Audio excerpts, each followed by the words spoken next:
sors une offre comme des petits pains au chocolat à la sortie du lycée, tu laisses tomber les stratégies marketing compliquées et tu fais appel à ton intuition. Oui, bon, ok, mon titre il est super marketing. J'ai pas non plus dit que le marketing ça servait à rien. Enfin, si, tout seul ça sert à rien. En fait, faut le coupler avec ton intuition. Enfin, t'as compris quoi. T'en as un petit peu besoin, mais pas trop non plus. Alors, si c'est la première fois que tu tombes sur cette chaîne, welcome on board. Je suis Caroline pour Leaders Go Wild. Nous aidons les entrepreneurs qui en ont sous la pédale, qui ont encore du mal à appuyer sur le champignon, à se créer la vie et le business à la hauteur de leurs ambitions et dans lequel elles seront pleinement elles-mêmes la plus grande liberté qui soit. Commençons par mon plus grand flop en termes d'offres. Je te dresse le tableau.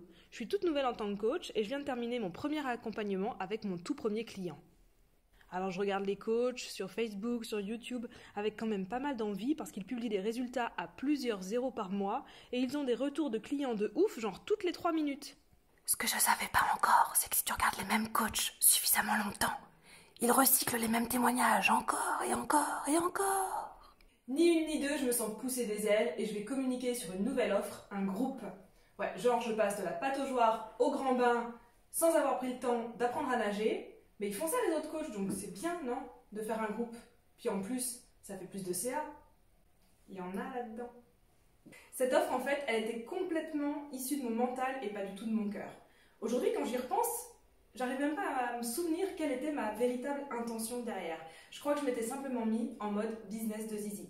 Si t'as pas la ref, je te mets l'affiche quelque part par là. Le résultat ? Sans appel. 0 client, 0 personne intéressée même. Un bon gros flop comme on les aime. Et si on parlait du top maintenant, je suis sûre que ça t'intéresse vachement plus en vrai.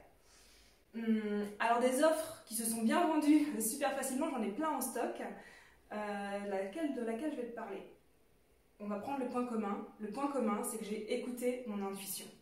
En fait, moi, mon job, comme je le vois aujourd'hui, c'est vraiment de faire de la place, écouter mon intuition et créer les offres dont j'ai envie et dont tu as potentiellement besoin. Je vais te donner les étapes pas à pas, tu n'auras qu'à les suivre, ça va être super simple. D'abord, on prépare le matériel, non négociable, obligatoire, tu as juste besoin de toi. En option, première étape, j'ai une idée et parfois elle est en lien avec l'extérieur, avec une opportunité. Par exemple, comme le jour où j'ai construit l'offre de la journée que nous allions faire à Paris le 25 février, c'est sûrement déjà passé ou en cours quand tu regardes cette vidéo. En fait, plusieurs personnes nous avaient demandé de nous rencontrer en présentiel, on allait à Paris, l'opportunité était là, je me suis dit tiens, là ce serait une bonne idée. Parfois l'idée elle vient simplement de moi et il n'y a pas de lien avec l'extérieur. j'attends un peu, je laisse venir. Étape 3, je me demande quel serait le meilleur format pour cette offre. Pour moi, mais aussi pour les personnes qui viendront. C'est une question que je me pose et à laquelle je n'ai pas besoin d'avoir la réponse tout de suite. J'attends un peu, je laisse venir les réponses. L'étape 5, je me demande quel est le bon prix, le prix qui serait aligné pour moi et également pour les personnes qui vont venir. Si je ne reçois pas un prix de manière évidente, alors je vais le tester avec mon corps. Qu'est-ce que je ressens à 150 €, 1500 €, 15 000 €? Je teste plusieurs montants comme ça, jusqu'à ce que je trouve celui qui vibre vraiment. J'attends un peu, je laisse venir. Étape 7, je vérifie que cette idée m'enthousiasme toujours autant. Parce que sinon j'arrête. La joie, c'est une clé fondamentale de la réussite. Et je me demande, comment est-ce que je peux mettre mon énergie, en respectant mes propres limites, au service de celles et ceux qui en ont besoin. C'est le moment de méditer sur cela, de faire un voyage dans les mondes invisibles et en moi, car les réponses, elles sont toujours cachées là. Puis, j'attends un peu et j'intègre les réponses que j'ai reçues. J'attends un peu et je laisse venir.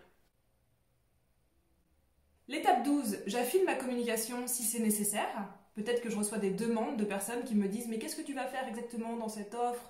Qu'est-ce qui va se passer ?» Et dans ce cas-là, ça vient me montrer que j'ai besoin d'affiner ma communication. Étape 13, tu l'auras compris, j'attends, je laisse venir. Et l'étape 14, je récolte ce que j'ai semé. Ouais, on parle bien de clients là. Je crois que le business, c'est avant tout une connexion d'âme à âme. C'est vraiment un sujet que j'explore et que j'expérimente en ce moment. Cette manière de créer mes offres reflète vraiment cela.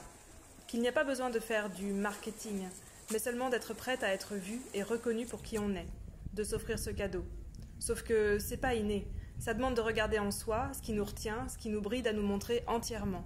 Donc en définitive, pour communiquer de manière authentique et efficace, pour recevoir à la hauteur de tes ambitions, tu as simplement besoin d'être toi, d'accepter et d'aimer toutes les parties de toi, de te défaire de tes croyances limitantes, d'être pleinement en accord avec tes émotions, d'être toi. Donc c'est de faire ce qui est le plus simple et le plus compliqué à la fois, d'être simplement toi. À toi de jouer. Abonne-toi!